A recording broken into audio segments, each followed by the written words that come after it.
Welcome into our Backyard Brothers podcast. We have three Backyard Brothers today. Yancey's under the weather, and that means we'll we'll be covering four teams. But I think I'm going to step in for Yancey to cover one of them. But other than that, we are just going right along. Again, March Madness starts soon. We have all of our conference tournaments happening as we speak. To to get those automatic qualifiers. We talked about. Uh, I guess we'll jump into basketball minutes when we get there because that was part of our agenda. Before that, last week we did a memory from.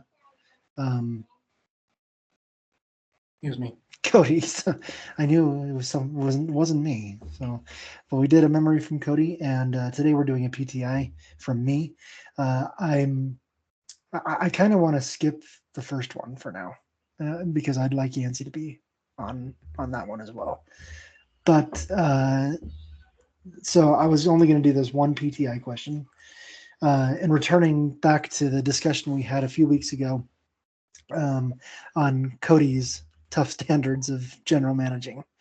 And my actually Dustin and I talked about this offline. Maybe I don't know, a week or two after Cody had brought it up, and we talked about a different piece of this philosophy that really resonated with me, and so I wanted to present it as my philosophy, essentially, of general management.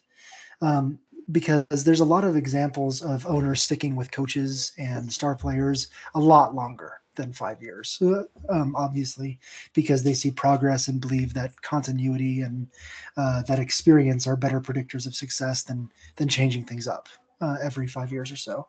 A couple of examples I pointed out in the chat. The Denver Nuggets stuck with Michael Malone for 8 years without any title, and then he finally got one. And so that's one. Uh, Andy Reid spent 14 seasons as head coach of the Eagles without a single Super Bowl. Never won a Super Bowl over 14 years with the Eagles and only got to one. But they kept with him for 14 years because he was consistently battling and competing with everyone else in the best teams in the league. Should he have been fired before 14 years are out? That's a discussion, but he wasn't obviously, and we know what kind of coach he is. He's now won 3 or 4 with the Chiefs, however many it is, and so it's a system thing and not necessarily a person thing that comes into play. Lastly, I wanted to point out Chuck Noll, who was the Pittsburgh Steelers' first ever franchise head coach back in the 60s and 70s. The first 3 years that he was the head coach of the Steelers, they went a combined 12-30. Uh, their first 3 years there. Should he have been fired after 3 years based on that? 12-30. One of those was a 1-15 season. So bad football. Should he have been fired after that? That's a question. By the way, after those first 5 years of not making the playoffs, 3 of them he went 12-30, and there were 2 other years in there. First 5 years did not make the playoffs a single one of those years. So according to Cody, I'm wondering, is that a fireable offense? It would be in some organizations today in the NFL. After those 5 years, he won 4 Super Bowls in the next 6 years. And so it's sticking with the guy that you believe you're making this progress, even if it's little by little, and you're keeping it there. And they won 4 Super Bowls in 6 years after those first 5. And so there's many more examples. I know I'm being a little long-winded right now, so I'm going to wrap it up. My point is that my philosophy is what I'm calling continuity and perpetuity. What that means is as long as my team is competing along with the best in the NFL. If we're showing we're competitive, I think that keeping it the same is a better predictor of success, knowing I have a better chance of winning a championship with my current trajectory than tearing things down and starting over because they didn't reach something in a certain amount of time. So that's my philosophy. Turn it over to you guys. Want to go first with all your stuff, Dustin? Yeah, Cody, do you want to defend yourself against both of us or be in the middle? Let me go now, just so I can make sure I don't forget some of the thoughts I have. I guess first off, one question I have. Let's go to. I'm going to hopefully get the name right. Greg Popovich, is that his name with San Antonio? Mm-hmm. He just retired, right? No, he's he's medically retired. Yeah, he had a stroke last month, and so he's retired. And he was there for 25 years or something, right? Mm-hmm. 25 years. Okay, Yes. and the Spurs won how many championships during that time? 5. Okay. I think they won their first one. I think he was the head coach there for how many years before they won their first one, though? 8, 9, 10 almost? No, I think it was like his second season. Really? The first one. Okay. Yeah, because they won the first one in 99. Yeah. 99. I just thought he was there. No, they have 6. Sorry, 6 titles. 6 he had years. 6 titles, actually. Yeah. Depends on when he joined, actually. I think he might have joined in 2000, and they won in 98 or 99, and so he may not have been the coach when they first had their win. That doesn't sound right. Well, while you're looking that up, let's just use him as a hypothetical situation. If Greg Popovich's team was competitive and was competing against the best for those full 25 years, would that be the same philosophy for 25 years if there was no championship in those 25 years, but every year he's competing with the best of the best, he's holding his own? Would you, in that case, in 25 years, still keep him? I'm just curious. If we're consistently competing with the best, always making the playoffs and bowing out at some point in the playoffs, right? Even if we make it to the NBA finals, but we can't win it, you're saying that we essentially make it to the playoffs 24 out of 25 years, right? But we don't win. Yes, I'm keeping him for 25 years. Mm-hmm. So, Cody, to your point, I can't think of any NBA coach who has coached for, even half that long, with the same team without having, finals appearances. I'm not sure if I can think of a coach that's been with the same team for, 15, 20, 25 years without finals appearances or wins. There may have been some, but nothing comes to mind right now. Actually, let me take that back. Jerry Sloan. He had a finals appearance, but never a win. Correct. Yeah. And he didn't get his first finals appearance until 1997, and he joined in 88, I think. So, yeah, 10 years for him. Yeah. Okay. So that was just a hypothetical. So with, let me just kind of go over my philosophy one more time and make sure that it's understood, and make sure I'm articulating it the way I want to. So I think every coach, at least in the NFL, that's what I know best. I'm going to stick with NFL right now. Every coach will have 3 years. They won't have any less. I don't think it's right to fire a coach after 1 year or even 2 years. Every coach will have at least 3 years to start with. And I think that's because the first year they need to, within those 3 years, they need to be able to build their culture, kind of figure out their philosophy and implement their philosophy, as well as get the basics of their team, of what they want to build in there. And I think 3 years is sufficient to do that. So at the end of the third year, I would say at that point, if you're doing what you want to do correctly, you should be at a winning record, 9-8. 9-8. You can lose 8 times, win 9 games. At that point, if I'm the general manager, I'm giving you a 5-year extension. So that means at that point, he would have 8-year, essentially, contract with what he would be doing. During those next 5 years, I want to expect a Super Bowl appearance. Okay. So he's had those 3 years to get everything set. Now he's had 5 more years to get that cap space, or get all the players that he needs to do that. I know that it's possible because the 49ers were doing great with all their talent for, I want to say 6 years, until they probably had to cut everything loose because of Brock Purdy. But, and so within those 5 years, I think that they should be able to do that. That's a fair expectation to me. If you can have a Super Bowl appearance, that has earned you an additional 8 years to get back and win the Super Bowl. So that's giving you a total of 16 years, if you're even going to stay that long. 16 years to give me a Super Bowl win after a Super Bowl appearance, mind you. in my opinion, if you are able to be, or if you're able to have the continuity of that, winning seasons, and that that can mean if you have a 12-win season and the next year you have a 9-win season, you still have a winning season. I'm not looking down at that. But if you go from a 12-win season to a 4-win season, you still have another year. But if you have a 3-win season after that, I'm going to have a discussion with you. Okay, I did not say that I will immediately fire you after that point, but I'm going to have a discussion about your future at that point. Figure out what's going on. Tell me why. What do you expect? And we'll see. And then one more year, if it's losing season, I'm probably cutting you after that. That's my expectation. And because the whole point, in my opinion, while relationships are a extremely important and valuable part of the NFL, and that's a big point of it, an owner, in my opinion, would probably disagree. They say that's important, but I'm here running a business. I want you to bring me championships. That's the entire point of competing in the NFL, is to go win a Super Bowl. And so if I'm hiring coaches who are not bringing me Super Bowl appearances and Super Bowls and winning seasons consistently, then my job as a GM is I'm failing. And so that's my philosophy. And my thought is, there's also more than one way to make things work, right? It's not like my way or the highway, and I understand that, but that's what I would do.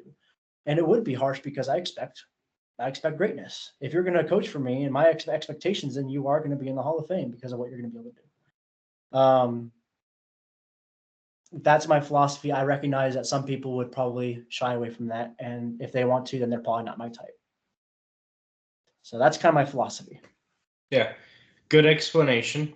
I think that you have some good points, and that you look at it as this long-term 16-year thing. I think that Scott and I see it a little differently, because having consecutive success is a very rare thing. I mean, there's so many other factors that go into a team having success, even in one single season, not over a 3-year stretch or a 5-year stretch or a 16-year stretch, but one season. I mean, you can look at teams that we expected to do great that had serious injury issues, say the 49ers, or the Bengals had some issues as well, that were poised to make a good season, and because of injury issues, they missed the playoffs. They had a losing season. And then you have things like player choice and player free agency. Again, 49ers are a great example. Brock Purdy is deserving of a great extension, and because of that, things have to happen. Goodbye to one of your greatest weapons in Deebo Samuel, who wanted to leave anyway. But again, player choice. You have a player that you're giving your coach that says, "Coach, I know that giving you this player that you can make something happen."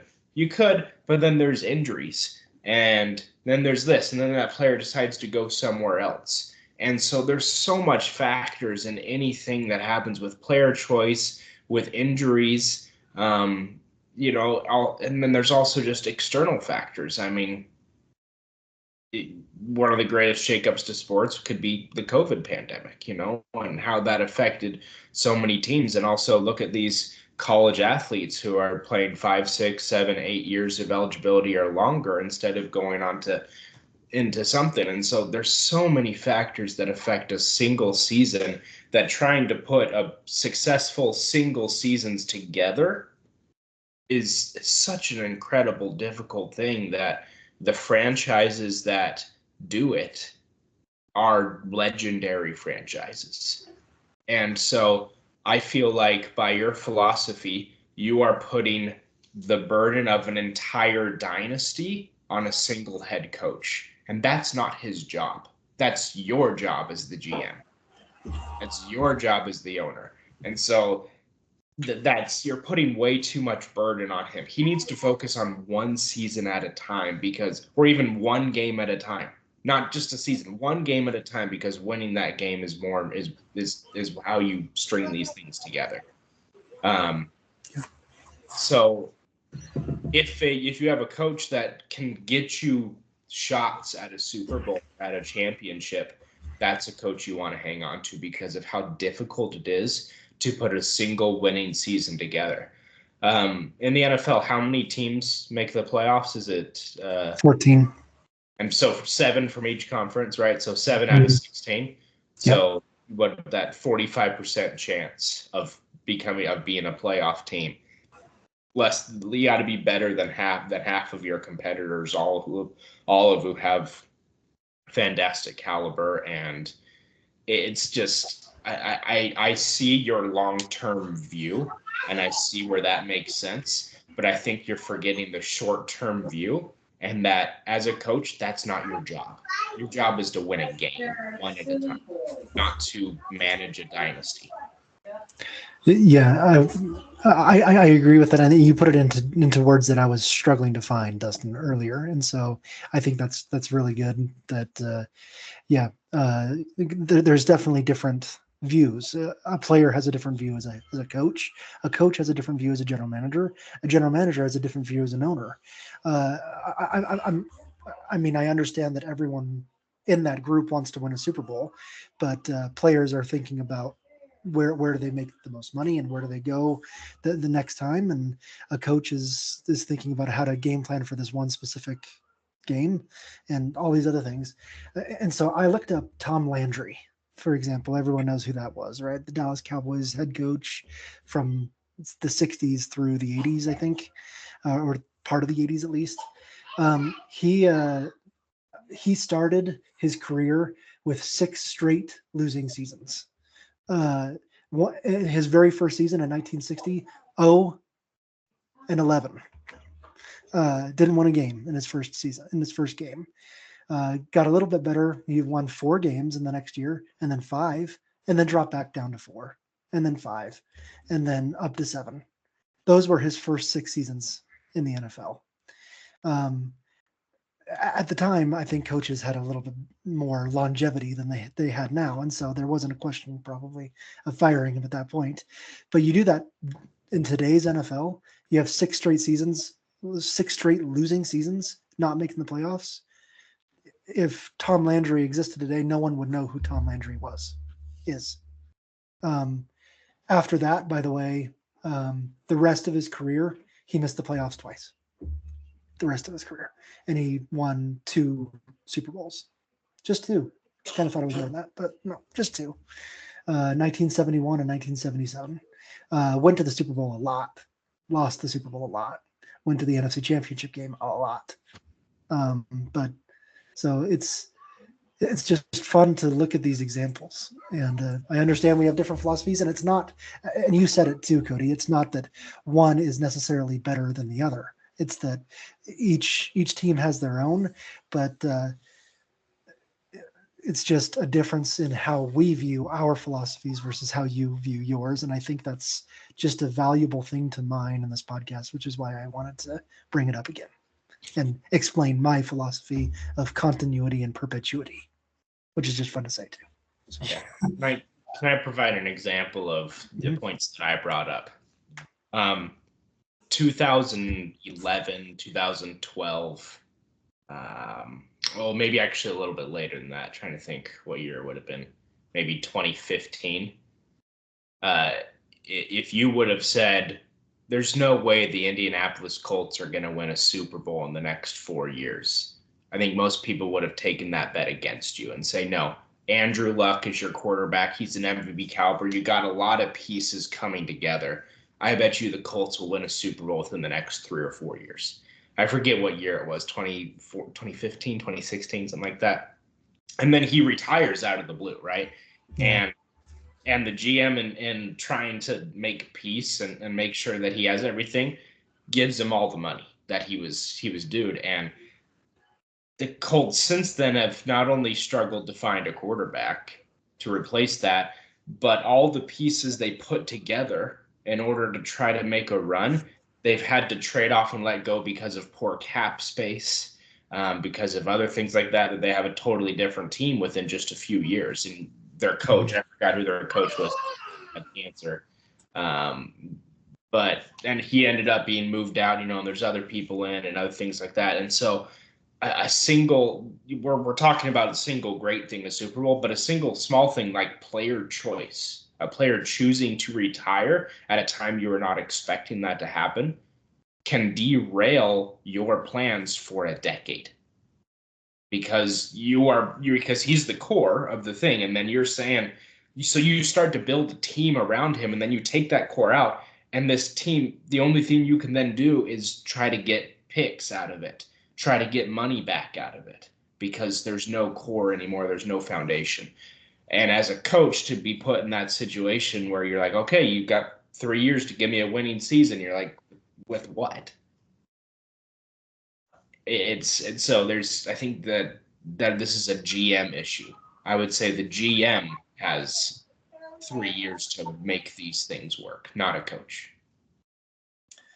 So I think my last thing I'll say is, yeah, I mean, first I'll agree with Scott that you worded that extremely well, all of that, and in such a good way that I think you helped me see where my flaw was. I think I was forgetting that short-term idea. It was said very well, and I realized what you're talking about. So, because, and that example you provided with Andrew Luck, and the coach's job is to win that game. So I was kind of, my mentality was a GM perspective put on the head coach, which is how it's not done. So yeah, I think I need to look at my philosophy more. I mean, yeah, you guys worded that very well. I think that I still have an idea and I need to figure out how to put it into a good philosophy. But the point is to win championships. That's my foundation. And so, and that's a perfectly fine foundation. Yeah. Right. That's the foundation. I guess I have to figure out a better way to articulate that, because I think you pointed out some major flaws that wasn't realized before. Yeah, and I don't think Scott, Yancey, and I are saying, yeah, just keep your coach. Doesn't matter how they suck. It's sure. Like, it's, if you have a coach that is giving you shots at it, you got to keep him. Who's the Bengals coach? Taylor Jenkins. He gave Zach Taylor. Yeah, Zach Taylor. I got some of the names right. Zach Taylor. He gave you a shot in, 2022, 2021. He gave you a shot. Like, that's all you wanted was a shot at it. And so we hope that he can get you another shot. But you see how hard it is that you got top 5 quarterback, top 5 wide receiver in the league, and you can't even make the playoffs. Yeah. Okay, good discussion. Let's move on. Any basketball topics? What I was going to bring up was just, again, conference tournaments are happening as we speak. We've seen a couple of teams in the early conferences kind of punch tickets so far, but I was keeping an eye on the Big 12 tournament, and BYU once again beat Iowa State 96-92 in a really fun, high-scoring game. And BYU now moves on. They have to play the number 1 ranked team in the country tomorrow, Houston. And so, or number 2, I think, actually, right now. But anyway, that'll be an interesting game. So just keeping my eye on conference tournaments and who punches their tickets. And obviously there's a lot of teams like BYU that are going to the tournament regardless, but still, it's fun to see. Any other basketball topics? I would just say that we're seeing a pretty historic season from Shai Gilgeous-Alexander. He's top 5 in just about every statistical category that they can track. So he's going to win MVP this season. And yeah, this is a pretty interesting statistical season to watch. And, they're number 1 in the West to boot. Yeah. And so I'm excited to watch more of that. And so come playoff time, see if you can watch some of the Thunder to see how they do there. Yeah. Looking forward to that. Yeah, he's deserved an MVP for a couple of years, and so have other people. Nikola Jokic still has something to say about it. He had a crazy game. I think the first ever 30-20-20 game. So yeah, meaning 30 points, 20 rebounds, and 20 assists. Yeah, I saw that. In fact, he basically got 2 triple doubles, right? Yeah. He had like 13, 10, and 11. And at that point, then after that, he ended up with like 18, 10, and 10 after that, and so, yeah. That's just insane. The first ever 30-20-20. Whenever you're hitting a first ever in a sport that's been around since the 1940s or whatever, like that's a big deal. So Yeah.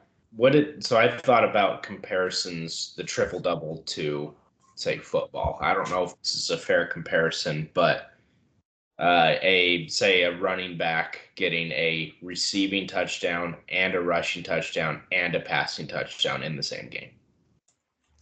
yeah, and there's only a couple of those that have ever done that too. Yeah. I mean, you have the triple double is certainly a lot more common than that is in the NFL. I but I mean, I like the statistic thing because I think Christian McCaffrey did that last year for the 49ers. And I think he was like the second or third, maybe even the second, because LT, LaDainian Tomlinson, did it in a game once too. I think those two are the only ones that have ever done that. Yeah. I wonder if there's an easier Perfect passer rating, maybe. I don't know. Well, it's funny that you mentioned that because I think just this last season, Josh Allen had that statistic. Oh, he did, didn't he? I think he was like the third or fourth though to do it, but just this Yeah. last season that happened. That's right. I do remember that. So maybe there's an easier statistical thing, maybe on defense, say a interception and a forced fumble and a sack in the same game. Yeah.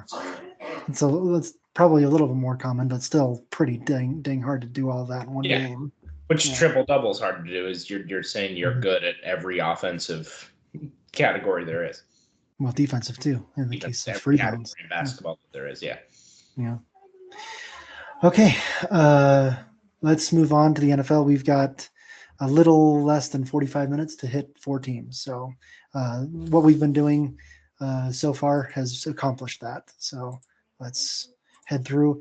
And if you all don't mind, I'll take Yancey's spot for the Denver Broncos. This was going to be Yancey's team here. The Broncos surprised a lot of people by going 10-7 this year, making the playoffs for the first time since they won a Super Bowl back in 2016. They lost that wild card game pretty convincingly to Buffalo, but you can see they were excellent on defense, 3rd in points allowed, 7th in yards allowed, not too shabby on offense either, 10th in points per game. They didn't allow a whole lot of sacks, just 24, which was 4th. They did pressure really well. They were 2nd in pressure rate at almost 30%. But they didn't do a whole lot of running the ball this year, just 4.1 yards per carry, which was 29th. Bo Nix started every single game this year, and I believe he played every single snap at quarterback for the Broncos this year. No other quarterback took a snap in Denver other than Bo Nix. And he played pretty well. I mean, 66%, 3,700 yards, 29 touchdowns against 12 interceptions. That's good for any quarterback, let alone a rookie in his first year. And then he also ran for 4 touchdowns.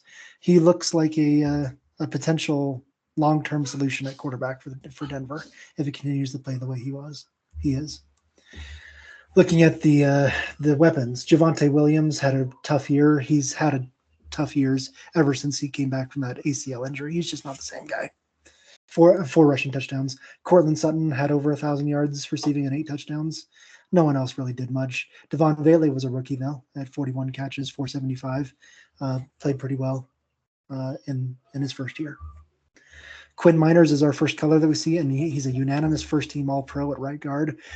Really well-respected right guard, and one of the best in the NFL at this point. 99% of snaps. Just a mauler in the run game. My goodness, my daughter's having sneeze attacks. But Quinn Miners is one of the best run-blocking guards in the NFL. Garrett Bowles has a few too many penalties. That's just what he's known for. He gets a lot of penalties. And he went back to old habits this year. Zach Allen, really good year as well, 8.5 sacks this year, joining John Franklin Myers, who had 7. So a pretty good defensive line just with those two guys. And then you get the edge rushers. Jonathan Cooper and Nick Bonito each had more than 10 sacks as well coming off the edge.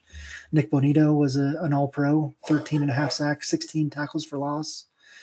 Cody Barton had 106 tackles this year and a bunch of other statistics. He is a free agent. Not sure where he's going to land. I'm not sure if Denver will re-sign him or not, unless you've heard something about him being signed somewhere else. Yeah, 106 tackles though led the team, and then the secondary. Patrick Surtain won the Defensive Player of the Year. So the best defensive player in the NFL, unanimous first team All-Pro, 11 pass deflections, 4 interceptions. Some of those numbers are low because by about game 6, no one would throw to him anymore. And so he's just that good of a lockdown corner. Brandon Jones also was an All-Pro. You got a good season out of Riley Moss. Marvin Mims was an all-pro returner, particularly. He also had a pretty good season on offense, 6 touchdowns, but he was an all-pro for his return game in particular. No one else I should really mention on here. Defense, let's see. Do I see anyone to mention? I do not. Special teams, Will Lutz really connected well. Just missed 3 kicks, period, because he made all of his extra points. He was excellent in the kicking game. Sean Payton, I'll talk about this in a second, but he's really turned this Broncos team around in just 2 years. And so we remember how good he was in New Orleans, and we wondered if he could do the same in Denver. It turns out that, in fact, maybe he can. So. Okay, discussion. That's where I want to start. Right there is Sean Payton. He had a tough season last year, obviously, trying to battle egos with Russell Wilson and do all these other things there, and trying to turn around a team that hadn't made the playoffs since 2016. But he did it this year. He turned them around with a rookie quarterback playing really good football, a really good defense under Vance Joseph, and Sean Payton continues to be one of the best head coaches in the NFL with what he's done here in Denver. I'll go real quick. First off, just some news. Javonte Williams was signed by the Cowboys. Okay. He's heading over there. And as far as Bo Nix, I'm not surprised. I was expecting he was going to be the best quarterback out of that class. And Sean Payton is a great coach. I think the Cowboys. I think the Broncos are set up for success right now. I would expect more out of them going forward. Yeah. I think Bo Nix delivered on his expectations. Maybe even over delivered in that he got them to the playoffs in first season and was a good leader, and so I'm excited to see what other weapons start to surround there and see if they can get a little bit farther. I don't think I have much to add outside of what you said, other than let's not forget to mention the defense. Obviously Defensive Player of the Year and lots of colors there on the defensive line. This was a highly recognized and very good defense. Yep. Good call. Okay, Dustin, it's yours. You, Sharon? Whoops, I guess I'm not. I see it on my screen. Why can't you see it on yours?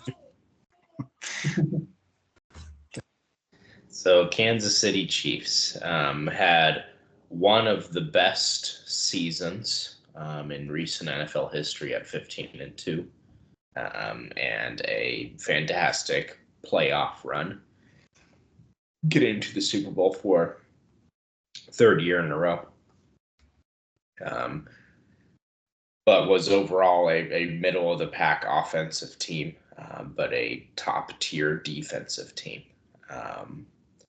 Some of the things they did incredibly well was convert on 3rd down,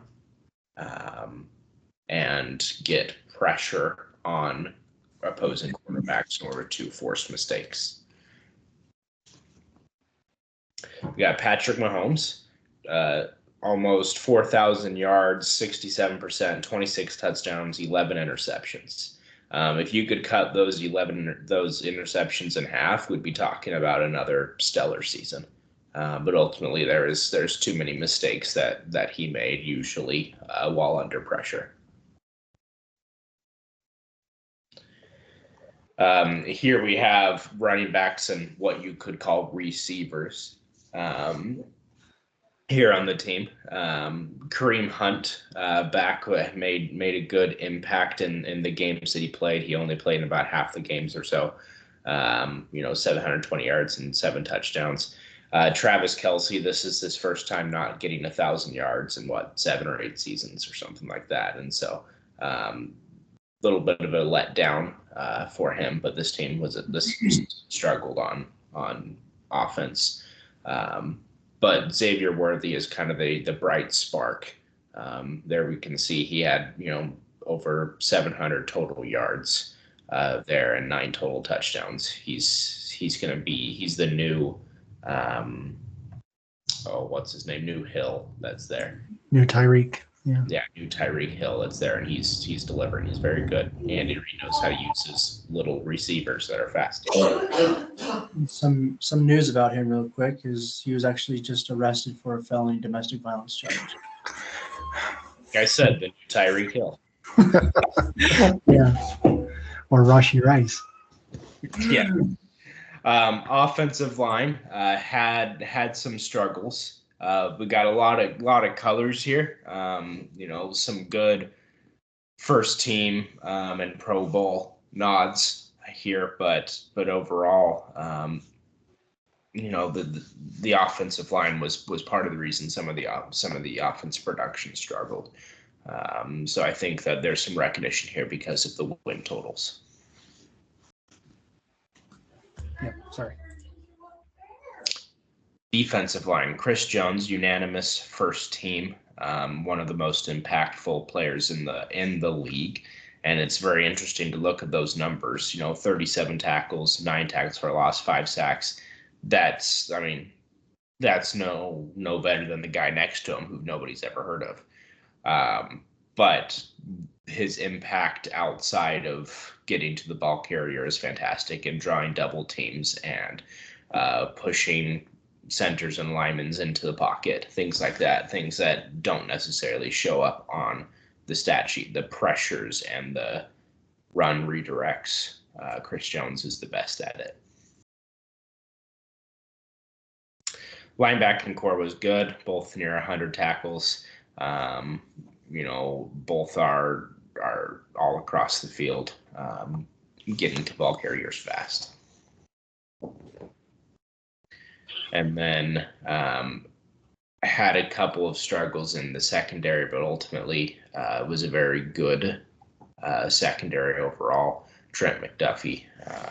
Is that like a rookie? I think it's orange. So some first team all votes, but some second team. All first team all votes there. Justin Reed also another great one with 2 picks and 9 passes defended. This is a good solid core that only needs to get better. In the background, the ones to mention would be Isaiah Pacheco, a good running back who had struggled with some injuries, and Rashi Rice, who also played fairly well. Juju Smith-Schuster, DeAndre Hopkins, McCole Hardman, all played on and off throughout the season, and struggled to bring production in the games that they played. And on defense, I'd mention Leo Chenal with 60 tackles, and Jaden Hicks with 3 picks and 5 passes defended. Spags tended to sub in a lot. This was kind of a defense by committee, and so a lot of these guys did see significant playing time. For special teams, Harrison Butker kind of a off season, not only not very many field goals or extra points, but missed more than you'd expect him to. But Matt Araiza had good punting season with 25, almost half of his punts landing within the 20. Andy Reid in his 12th season here in Kansas City, another fantastic win season. 15 wins with low turnovers and low penalties. This is a very disciplined team, especially defense there with Steve Spagnuolo. Those stats are all, very good. He got 3 of those in the top 10. And then Matt Nagy there on the offensive coordinator. I expect that all 3 of these are coming back and are going to be able to put together another strong run. Okay. Discussion. So I think something that should not be done is that the team that wins the Super Bowl would feel like a wasted season, because this was one of the greatest seasons. 15 wins can't be confused for anything but then a fantastic record-setting season. That to win that many games and to control the scoreboard throughout the season. I mean, this was a team that probably should have been 16-1, but rested their starters in the final game to prepare for the playoffs. And so one of the greatest individual seasons we've seen in the last decade. And then, of course, ran their way through the playoffs, going through the Bills again, and then ran into the brick wall in Philadelphia there. But absolutely fantastic season. I'm proud of my team. And with so many of them coming back next season, I expect to do it again. Yeah, the one big news that I saw was that your unanimous first-team All-Pro left guard Joe Thuney just signed with Chicago. So he's going to the Bears. But I think everyone else, for the most part, is coming back. So, yeah. No, Cody? No, Justin Reed signed with the Saints. Justin Reed with the Saints. Okay. Yeah. So a few are starting to abandon ship. That's expected after a dynasty, and so we'll see what holes they fill and what they can do. And Trey Smith as well, the other guard, is gone. I can't remember where was it Houston? I can't remember now. I don't know. Maybe I'm wrong, but I thought I heard that he was gone too. But yeah, I totally agree with you, Dustin, that nothing should be lost here, that this was a fantastic season. It just goes to show once again how difficult it is to win a Super Bowl. You have to have everything go right, not just in the Super Bowl game, but in every single game leading up to it as well, and have the right injury luck at the right time. And for the Chiefs, they were injured, but most of their injuries came at the beginning of the season, and they got healthier as the season went on. And that's just the injury timing luck that some other teams don't have, and to get them where they were. And then, like you said, they just ran into a freight train. But it's rare to see in today's league. It's rare to see a defense wins championships kind of team. It's such an offensive powered league now. And while they have one of the best quarterbacks, he had a down year.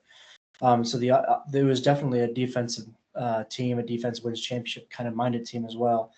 You just don't see that kind of prowess. And I think the last time we saw something like that, I could be wrong, was probably the Legion of Boom days.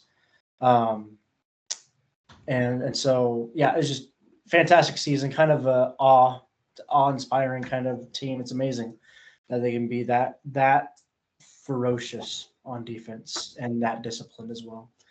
And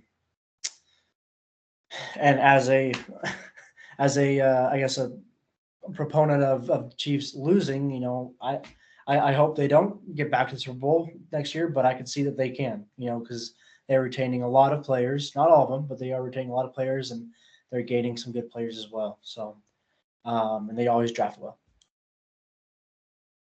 Okay.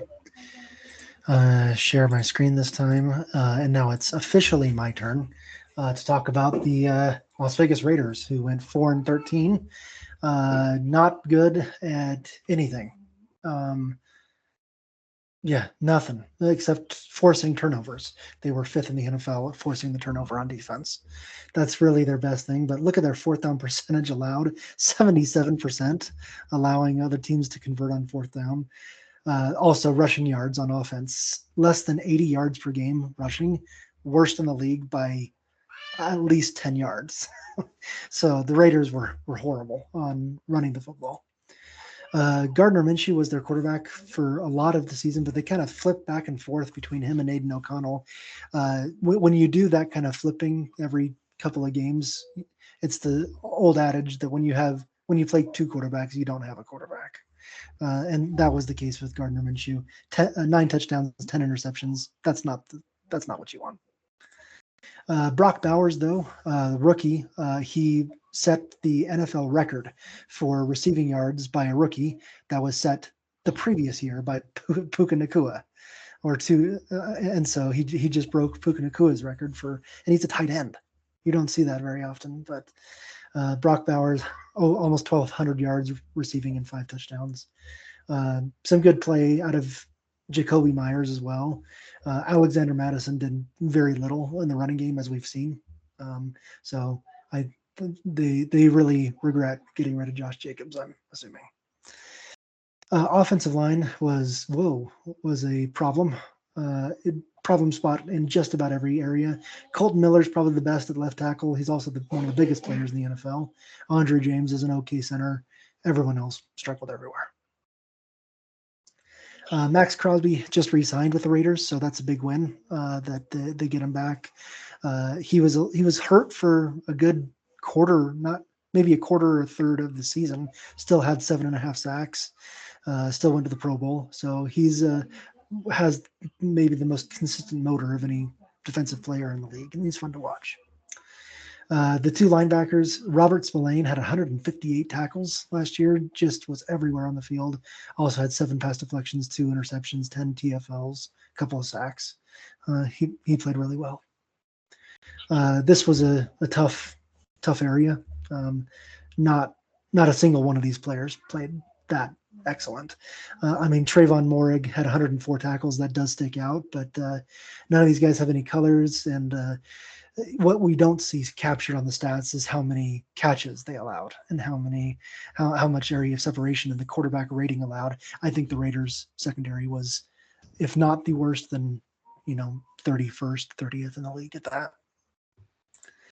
Aiden O'Connell and Desmond Ridder both played significant snaps at quarterback. Obviously, when you're rotating between 3 quarterbacks, it's even worse than you're rotating between 2. And defensive depth, not a whole lot to mention there either. AJ Cole went back another All-Pro season. I think this is his 4th straight. 50.8 average. Again, when you're kicking 50 plus, you're a good punter. That's what AJ Cole did. Whoops. Whoa, I'm going too far. Antonio Pierce was fired January 7th. This was his first full season as head coach, and it just went off the rails completely. It's something I talk about in discussion here in a second, but just nothing went well for Antonio Pierce. So stop share. And again, that's where I'm going to focus my discussion. You think back, you have this interim coach who coached fairly well for 6 or 7 games. He doesn't have any experience being a head coach, but they got that bump from firing Josh McDaniels, and everyone gets really psyched up in the locker room about this new guy.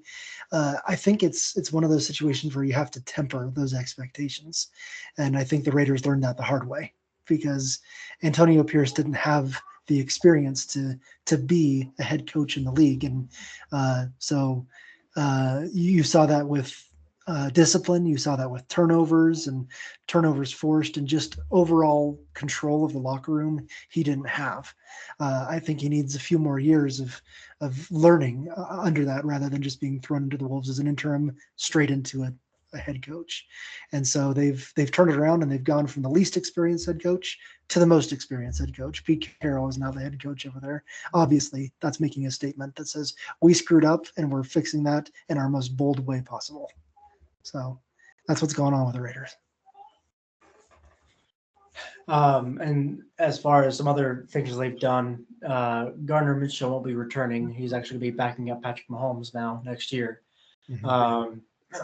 And then I think everyone knows now that they got Geno Smith from Seattle. Yeah. It was actually interesting. Seattle tried trading Geno and DK to Vegas in return for Max Crosby, and they just said no. So, but Seattle did try to do that.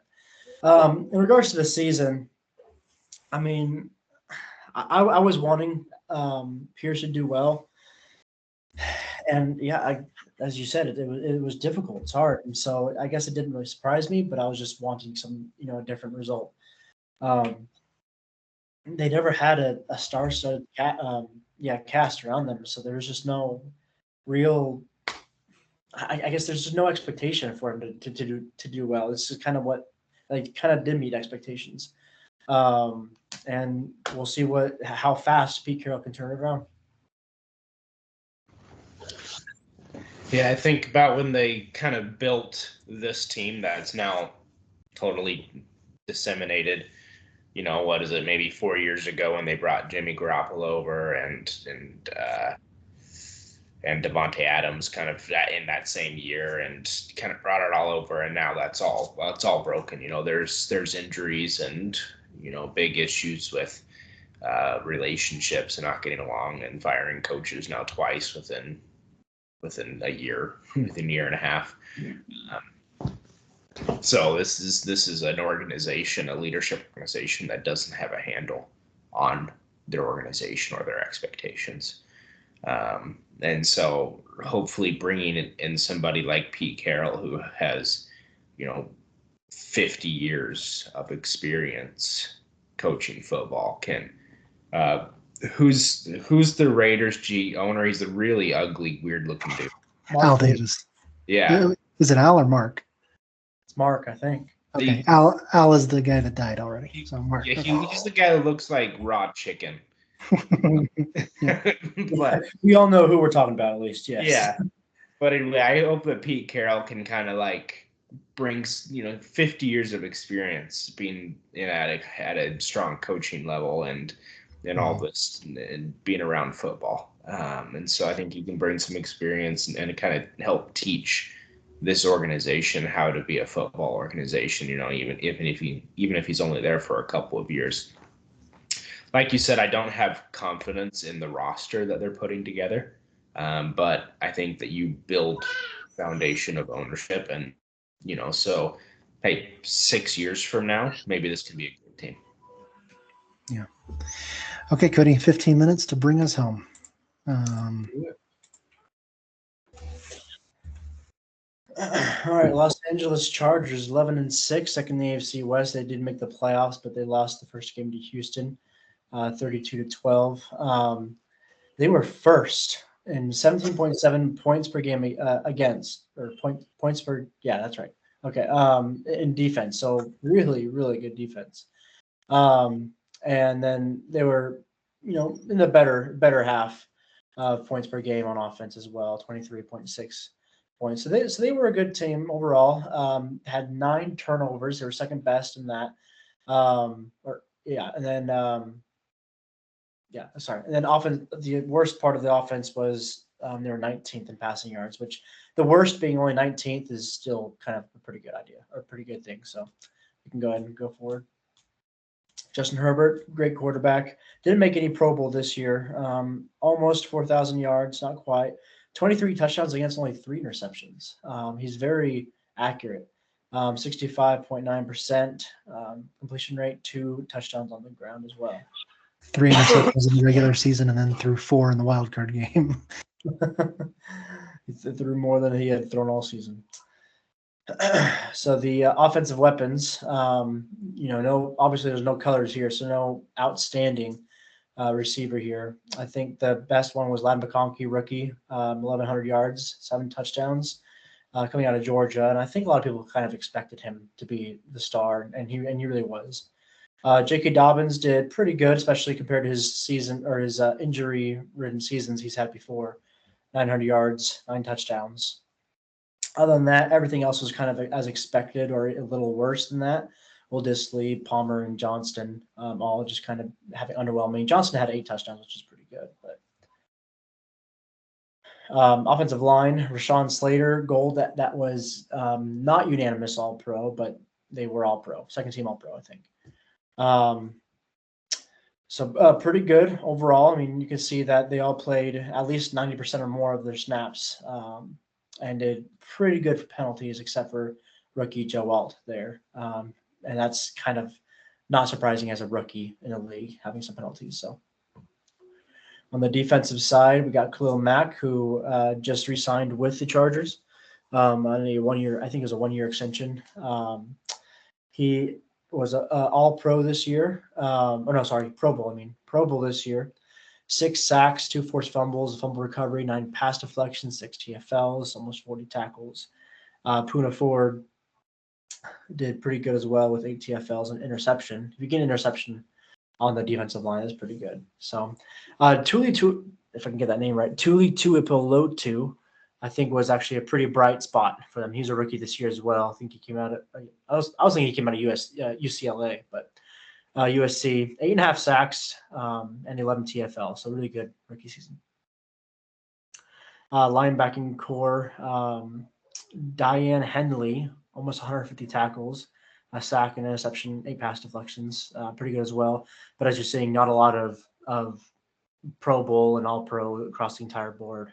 So good team, but nothing super sticking out.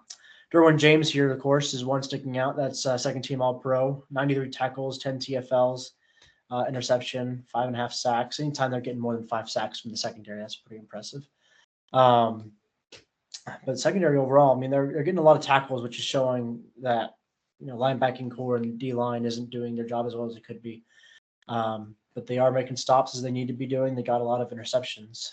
Still had 4 interceptions himself. So pretty good there. Offensive bench. We'll start with Darius Davis there, return man. Was a second team All-Pro for them. Is it 2 touchdowns on returns or? That's 2 touchdowns on offense. I didn't put return numbers in there. All right. That would be impressive if he was. It's interesting. There's not even a quarterback listed on here as a backup. Who is it? Technically, I don't even remember who their backup was, but he didn't play enough snaps to even get the top 53. So okay. Other than that, I'm not even sure if there's a whole lot to point out. Maybe no. I mean, nothing really. No, nothing. Maybe Tucker Fisk for looking like Tarzan. Yep, let's go there. There you go. Scott Matlock looks like a video game character that you create. Yeah. Yep, he does. Defensive bench, Joey Bosa, who actually just got traded to, I can't remember who right now. I'll try to think of it too. Is it no, it'll come to me soon, I think. We'll look it up. But he just got traded, so he's not there anymore. But he had a Pro Bowl season, 2 forced fumble, 5 sacks. Pretty good showing, obviously. Other than that, let's see here. Jasir Taylor, cornerback, he had a lot of stats there. He only had 22 tackles, but a TFL, forced fumble, 5 pass deflections. So great job on him. Joey Bosa was just traded to the Buffalo Bills. Bills, that's right. Okay. And I read a story that he didn't like Jim Harbaugh keep using the term the Michigan way. So the Ohio State guy said, I'm out of here. Well, good for him. Special teams. Start with Cameron Dicker, the kicker. Let's see, 39 and 42, 33 and 36. I guess for kickers, that's kind of you obviously want closer to 100% than that. So good, not great, in my opinion. As we've all talked about, kicking is pretty easy in this league at this point. So he should be able to make more of that. J.K. Scott, 72 punts. That's a lot. So they punted a lot. 46 is the average. And then good for you, Josh Harris. He played 17 games and got a tackle as a long snapper. There you go. Cameron Dicker, is his head shaped like an acorn? Or like Maybe. I think his hair is also just a weird style Yeah. too. It's very then J.K. Scott looks like a 13-year-old girl. Yes. Yes, as it is. A 6'5", 13-year-old girl. Yeah. All right. Jim Harbaugh, first season as head coach for this team, but not his first season as a head coach in the NFL, as we've talked about before. So he did well this year. He got him to the playoffs in his first season. I think what people were hoping for, expecting for. So he did exactly that. Second in turnovers, 13th in TOs forced, and 6th in penalties. So disciplined team. And we should expect more of the same. Looks like Jesse Minter for defense, first in points, 11th in yards. As it said in the beginning, they had a very good defense, the best really, one of the best. And then Greg Roman probably could have done maybe a little bit more in offensive, but they're not bad. So they have some bright spots to look forward to. Okay. Discussion. Other than bringing out, Jim Harbaugh on his first year and what they did with entering the playoffs in the first year, I think they did great. Justin Herbert is kind of, I feel like he's settling into that Kirk Cousins-esque role where he's good, but he's not elite, and he's almost showing as though he can't ever be elite, which is disappointing because he showed a lot of promise and potential for that kind of caliber coming in. But it seems as though he's settling until he's reached his potential. So I'm curious on what you guys think about that, and if Jim Harbaugh maybe will bring it out of him more going forward. But I think if they can improve quarterback play and get some better receivers and more receivers, someone like Ladd McConkey in next to him, then only better they can go, I think. Yeah. My only comment would be the same that I talked about in our playoff is their biggest weakness showed up huge in that playoff when they couldn't get any guy to catch the ball other than Ladd McConkey. So in my mind, the number one thing they need to focus on is getting Justin Herbert more guys to throw the ball to, and then that'll help take care of a lot of other things. Obviously, their defense is already great. They have a pretty good offensive line, a young one that's doing well, and J.K. Dobbins had a great season, so build around him at running back. And I think receivers, the lack of receivers was the biggest bugaboo for that team. I looked at the coaching crew, first season for all of them, and you had a playoff team. I mean, that's a fantastic accomplishment that you come into a team that, just fired their coach and you get it. And so that's impressive and incredible in that way. I think I like your comments about getting some more weapons in order to see if there's a potential that is beyond what Cody said, that is there something better than slightly better than average that Justin Herbert can get to. And I think he can, just needs the right situation. I think Harbaugh is the right situation at coach, just needs a little more resource. Okay, last thing I will share is this from the beginning of the year. This one we were more on. In fact, Cody and Yancey both got it perfect in that order. Kansas City, LA, Denver, Las Vegas. Dustin and I had just the Raiders and Broncos flipped at the end, but other than that, we were the same too. We all had Chiefs and Chargers 1 and 2, and so bound to be a couple that got it correct. However, I would venture to guess that none of us expected all three of the top 3 teams to go to the playoffs out of this division. So, yeah. Okay. Any other? Let me stop share. Any other comments about the AFC West? Okay. Next week, which is on Tuesday, we'll be talking about March Madness. That'll be our number one and maybe only topic, depending on how quickly we get through it. I will have the NFC West ready in case we have time, but I'm not going to promise anything and not going to think that we'll have time to do it or not. So because March Madness is biggest and number one priority. So that's what we'll do. Okay. Thanks, everyone. All right.